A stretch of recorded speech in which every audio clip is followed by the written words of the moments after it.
একটার পর একটা ব্রিগেড হয়, অবশ্যই বামেদের ব্রিগেডের কথা। আর তারপর আমরা দেখি সোশ্যাল মিডিয়ায় লোকজন লিখতে শুরু করে, হ্যাঁ ব্রিগেড পূর্ণ কিন্তু ভোট বাক্স শূন্য। আচ্ছা, ভরা ব্রিগেডের প্রভাব কি এবার পড়লো হলদিয়া বন্দরে? প্রশ্নটা করছি তার কারণ শিল্পনগরীতে ফের সমবায় নির্বাচনে দাপট দেখালো বামেরাই। বাম সমর্থিত প্রার্থীদের একচেটিয়া জয় হলদিয়া বন্দরের এমপ্লয়িজ কোঅপারেটিভের ভোটে। এবার প্রশ্ন যেরকম রুমেলা আপনাদের বললেন যে ট্রোলের মাধ্যমে যে প্রশ্নগুলো করা হয় তার বাস্তবের রূপ তো বাস্তবই বলে, ফলে সবই সময়ের কাছে রয়েছে সেই উত্তর। কিন্তু কোন জাদুতে তৃণমূল জমানাতেও বন্দরের রং লাল হলো? বামেদের তরফ থেকে যে প্রতিক্রিয়া পাওয়া গিয়েছে তারা বলছেন যে তৃণমূল বিজেপির বিরুদ্ধে প্রচারই এই সাফল্যের কারণ। ব্যর্থতা ঢাকতে শাসক দল বাম রামের সমঝোতা খুঁজছে, আর বিজেপি বলছে যে সেটা এভাবে এই হিসেব মেলানো একেবারেই ঠিক হবে না।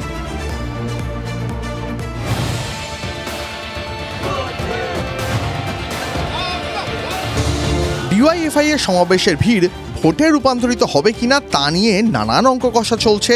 আর এই প্রেক্ষাপটে লোকসভা নির্বাচনের আগে পূর্ব মেদিনীপুরের হলদিয়ায় সমবায়ের ভোটে দাপট দেখালো বামেরা। হলদিয়া বন্দরের কাজকর্মে যুক্ত যে শ্রমিক সংগঠন তাদেরই সমবায় সমিতিতে একতরফা জয় বাম সমর্থিত প্রার্থীদের। হলদিয়া বন্দরের এমপ্লয়িজ কোঅপারেটিভের 15টি আসনের মধ্যে বামফ্রন্ট সমর্থিত প্রার্থীরা জিতেছেন 12টি আসন, 3টিতে জয়ী তৃণমূল সমর্থিত প্রার্থীরা। 12টি আসনের প্রার্থী দিলেও ভারতীয় মজদুর সংঘের সমর্থিত একজনও জিততে পারেননি। আমরা নির্বাচনটাকে সুষ্ঠুভাবে পরিচালনা করে ক্রেডিট সোসাইটি রক্ষার যে সংগ্রাম, সেই সংগ্রামে আমরা প্রথম ধাপে উত্তীর্ণ হয়ে 12 জন প্রার্থীকে আমরা জয়যুক্ত করতে পেরেছি। দীর্ঘদিন ধরেই বামেদের হাতেই এই সমবায় সমিতি।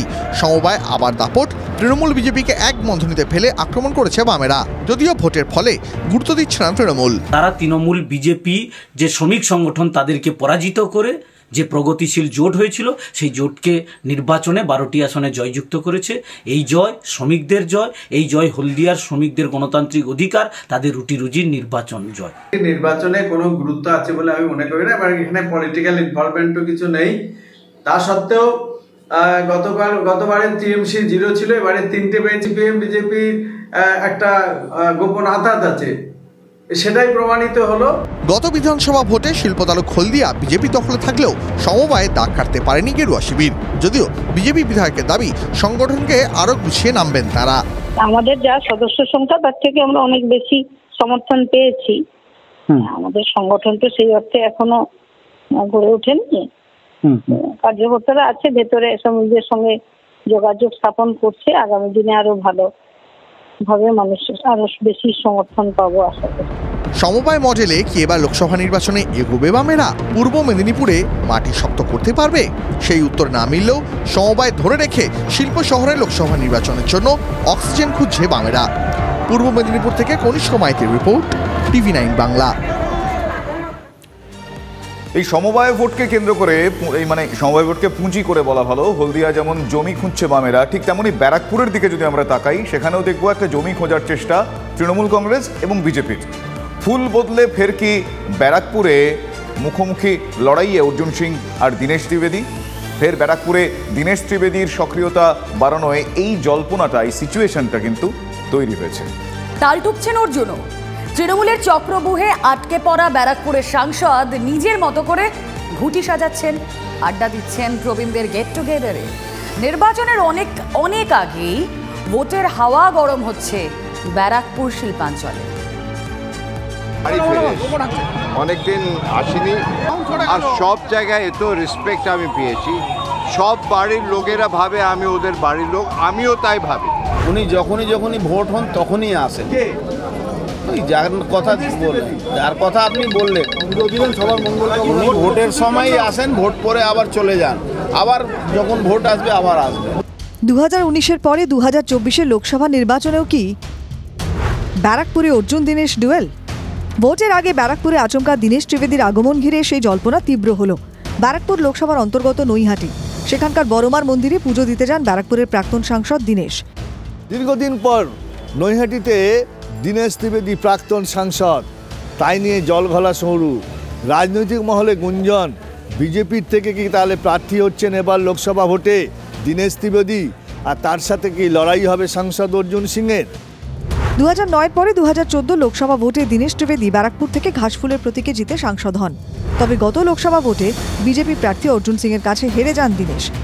এরপর ব্যারাকপুরের সমীকরণ বদলাতে থাকে। বিধানসভা ভোটের আগে তৃণমূল ছেড়ে বিজেপিতে যোগ দেন দীনেশ ত্রিবেদী, আর ভোটের পরে তৃণমূলে যোগদান করেন অর্জুন। বেশ কিছুদিন এক দলে থাকলেও এখন আবার দীনেশ ও অর্জুন প্রতিদ্বন্দ্বী। আপনি আবার লড়াইয়ের সঙ্গী হচ্ছেন, আপনি লড়াইয়ে যাচ্ছেন ব্যারাকপুরে, এটাই প্রমাণ হচ্ছে। দেখো, ডেমোক্রেসিতে আপনি যা ভাববেন ওইটাই ঠিক।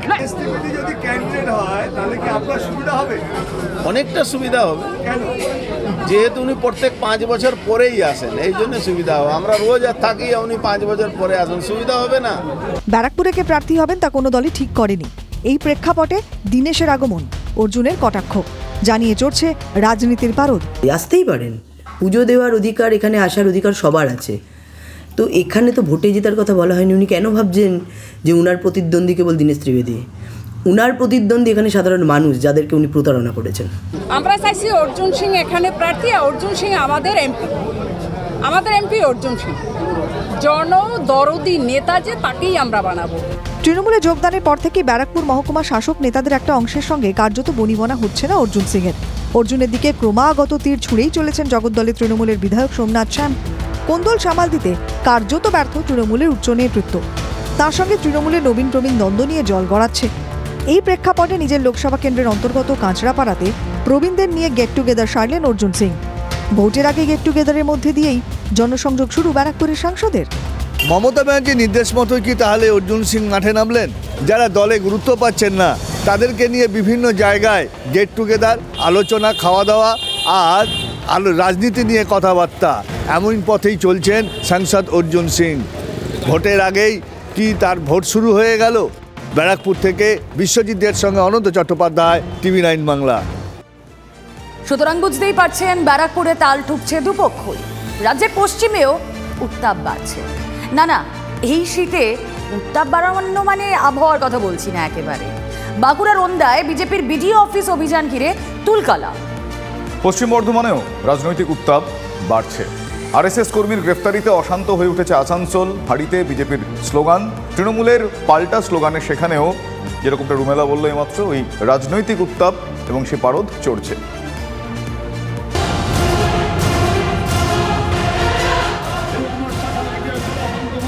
কোথাও দুর্নীতির অভিযোগে প্রতিবাদ, তো কোথাও আবার আরএসএস কর্মীকে গ্রেপ্তারি ঘিরে অশান্তি। বিজেপির বিক্ষোভে উত্তপ্ত হয়ে উঠল পশ্চিমের 2 জেলা।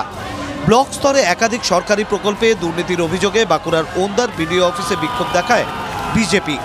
স্থানীয় বিধায়ক অমরনাথ শাখার নেতৃত্বে বিজেপি কর্মীরা মিছিল করে বিডিও অফিসে ঢোকার চেষ্টা করেন। বিডিও অফিসের দরজা ভিতর থেকে বন্ধ ছিল। দরজা ধাক্কা দিয়ে ভেঙে ভেতরে ঢোকার চেষ্টা করলে পরিস্থিতি উত্তপ্ত হয়ে ওঠে। স্বজন পোষণের প্রতিবাদে আজকে বাঁকুড়ার ওন্দা যে বিডিও অফিস রয়েছে সেই বিডিও অফিস চত্বরে কার্যত বিজেপির বিক্ষোভ আছড়ে পড়ল।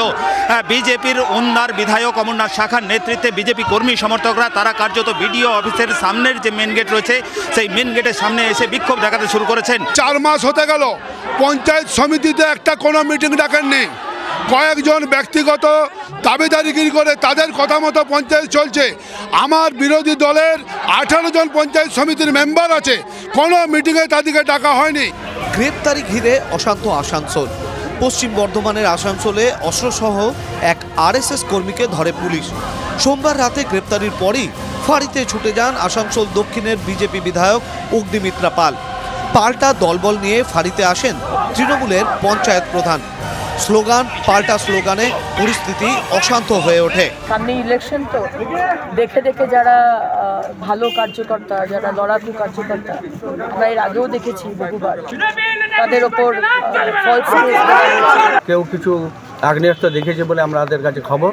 তো আমরা সেইটার জন্য এসেছি যে প্রতিবাদ করতে, যে আমাদের এখানে ওই রকম দাঙ্গাবাজি দলবাজি চলবে না। সে যে নেতাই আসুক আর যে নেত্রী আসুক, আমরা সমুচিত জবাব দেবো। সব মিলিয়ে লোকসভা ভোটের আগে 2 ইস্যু ঘিরে সরগরম ওন্দা ও আসানসোল। হীরক মুখোপাধ্যায় ও চন্দ্রশেখর চট্টোপাধ্যায়ের রিপোর্ট, TV9 বাংলা।